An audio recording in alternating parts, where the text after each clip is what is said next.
Hello friends, तो आज solve करेंगे क्वेश्चन नंबर 4 ऑफ एक्सरसाइज 8.2। तो क्वेश्चन क्या कह रहे हैं, state whether the following are true और फॉल्स। तो मेरे पास यहाँ पे कुछ स्टेटमेंट्स दिए हुए हैं और हमें ये बताना है कि ये सारे स्टेटमेंट्स में से कौन सा सही है और कौन सा गलत है, ट्रू और false. Okay, and justify your answer, और कैसे सही है वो भी बताना है। चलो, तो नंबर 1 से स्टार्ट करते हैं। नंबर 1 में है sine a plus b is equal to sine a plus sine b. क्या ये सही है? ये आपका सही नहीं है, ये बेसिकली फॉल्स है। कैसे, देखते हैं। चलो, तो यहां पे हम ए का वैल्यू ले लेते हैं, सपोज 30 डिग्री, ठीक है, और बी का वैल्यू ले लेते हैं 60 डिग्री, ठीक है। अब इसमें पुट करके देखते हैं, ठीक है।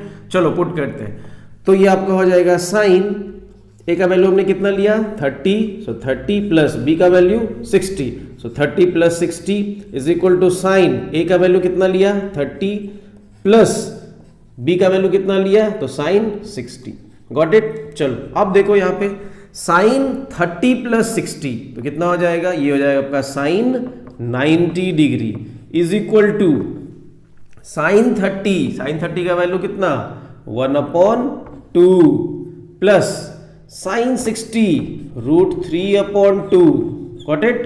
तो अब हम देखते हैं क्या ये दोनों इक्वल आ रहा है। अभी हमारे पास ऐसा कुछ कंडीशन है। अब देखो साइन 90 कितना होता है, साइन 90 होता है आपका 1, और अगर हम इन दोनों का एलसीएम लेके सॉल्व करें तो देखो कितना आ जाएगा, एलसीएम 2 हो गया और ये ऊपर में 1 प्लस √3। अब क्या ये दोनों इक्वल है? ये दोनों इक्वल नहीं है, इसलिए क्या होगा, फॉल्स होगा, ठीक है। बट यहां पे एक क्वेश्चन जरूर अराइज होता है कि अगर हम मान लो कि ए का वैल्यू 0 डिग्री ले ले, ठीक है, और बी का वैल्यू हम 90 डिग्री ले ले, कितना ले ले 90 डिग्री ले ले, तो क्या होगा देखते हैं।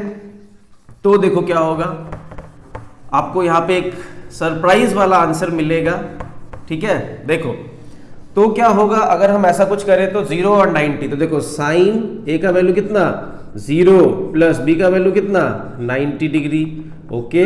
और साइन ए हमने 0 लिया है तो साइन 0, और बी हमने 90 लिया है तो साइन 90, ओके गुड। चलो अब साइन 0 प्लस 90 कितना हो जाएगा, 0 प्लस 90 तो साइन 90 होगा, okay, is equal to sine 0 कितना होता है 0 प्लस साइन 90 कितना होता है 1।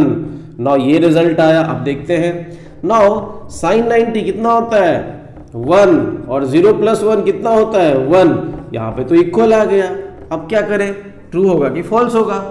तो देखो यहां पे इक्वल आ गया, 0 और 90 हमने लिया तो इक्वल आ गया, बट पहले वाले कंडीशन में इक्वल नहीं आया। तो अब यस करें या नो करें। अब देखो अगर ये इसके इक्वल है, sine a plus B sign a plus sine B के इक्वल है, तो इसको हर एक कंडीशन में इक्वल रहना चाहिए था। अगर हर एक कंडीशन में इक्वल है तब हम ट्रू बोलेंगे, लेकिन इस कंडीशन में तो इक्वल है, लेकिन और हम दूसरे कंडीशन में अगर पुट करेंगे जैसे कि हमने इससे पहले किया था तो उसमें इक्वल नहीं था। कहने का मतलब अगर साथ देना है तो हमेशा दो, यहां पे ऐसा कुछ सिचुएशन है। तो अगर हमेशा इक्वल है तब ट्रू होगा, लेकिन किसी एक कंडीशन में भी फॉल्स हो गया तो फिर वो नहीं है। तो जनरली यहां पे इस कंडीशन के लिए ट्रू है, लेकिन बाकी सब कंडीशन के लिए फॉल्स है, इसलिए हम लोग फॉल्स लेके चले। Got it. चलो दूसरे पे चलते हैं। The value of sine theta increases as theta increases. ये कह रहा है कि जैसे जैसे थीटा का वैल्यू बढ़ता है क्या साइन थीटा भी बढ़ता है। देखते हैं, चलो। तो देखो थीटा होता है कितना कितना 0 डिग्री 30 डिग्री, थीटा बढ़ रहा है देखो 45 डिग्री 60 डिग्री 90 डिग्री। तो थीटा के बढ़ने से क्या साइन थीटा भी बढ़ता है। तो अब हम साइन थीटा देख लेते हैं। तो साइन 0 0, साइन 30 1/2, ठीक है। उसके बाद साइन 45 1/√2, साइन 60 √3/2, साइन 90 1। इसका मतलब क्या हुआ, देखो 0 से 0.5 हुआ, फिर 0.5 से भी ज्यादा हुआ, फिर उससे भी ज्यादा हुआ, फिर फाइनली 1 हो गया। मतलब अगर थीटा बढ़ रहा है तो साइन थीटा भी क्या होगा, बढ़ेगा। तो ये हो जाएगा आपका ट्रू। Got it. चलो थर्ड पे चलते हैं। The value of cos theta increases as theta increases. क्या कॉस थीटा भी बढ़ता है अगर थीटा बढ़ जाए तो? चलो देखते हैं। तो देखो 0 degree 30 degree 45 degree 60 degree 90 degree, ठीक है। अब हम कॉस की बात कर ले रहे हैं। तो cos 0 1 से स्टार्ट होता है, उसके बाद रूट 30 डिग्री कितना, रूट 3/2, 45 1/√2, 60 1/2, लास्ट में 0 नहीं। जैसे जैसे थीटा बढ़ रहा है cos थीटा का वैल्यू क्या हो रहा है, घट रहा है, तो ये आपका हो जाएगा फॉल्स।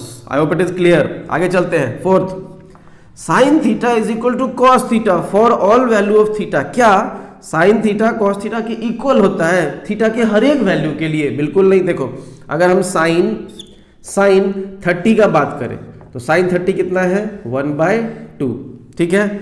और कॉस 30 कितना है, कॉस 30 है रूट 3/2। तो क्या ये दोनों इक्वल है? नहीं इक्वल है। कभी कभी इक्वल होता है। देखो जैसे कि कभी इक्वल हो सकता है क्या, यस 45 पे हो सकता है। देखो साइन 45 भी 1/√2, कॉस 45 भी 1/√2, ठीक है। बट ऑल वैल्यूज के लिए इक्वल नहीं होता है, तो इसको हम क्या लिखेंगे, this is false. Last, cot a is not defined for a is equal to 0। क्या cot a नॉट डिफाइंड होगा अगर a 0 हो जाए तो? आ जाओ देखते हैं। तो cot a का फॉर्मूला क्या होता है, बोलो। cot a का फॉर्मूला होता है cos a by sin a। I hope it is clear, ठीक है। अब देखो कितना वैल्यू कह रहा है, 0, तो 0 पुट कर देते हैं। cot 0 degree is equal to cos 0 degree upon sin 0 degree, ठीक है। अब cos 0 बताओ, cos 0 देखो कितना है, cos 0 1 है और sin 0 कितना है, 0, तो 1/0 आ गया, डिनोमिनेटर में 0 आ गया, तो ये क्या हो जाएगा, दिस इज नॉट डिफाइंड। हम किसी भी नंबर को 0 से डिवाइड नहीं कर सकते हैं, तो ये आपका नॉट डिफाइंड हो जाएगा, मतलब ये बिल्कुल करेक्ट है, true. So I hope it is clear. तो एक्सरसाइज 8.2 हमारा फिनिश हो गया। अब हम अगले क्लास में न्यू टॉपिक की ओर मूव करेंगे, और वो हमारा न्यू टॉपिक क्या है, हमारा न्यू टॉपिक है आपका आइडेंटिटीज। बेसिकली हमारे पास 3 आइडेंटिटीज है, उसको हम देखेंगे और उसको समझते हुए उसके जितने भी प्रूविंग क्वेश्चंस है, क्योंकि आइडेंटिटीज में आपको प्रूविंग क्वेश्चंस मिलेंगे, वो सारे प्रूविंग क्वेश्चंस को हम सॉल्व करेंगे अगली क्लास में। ओके।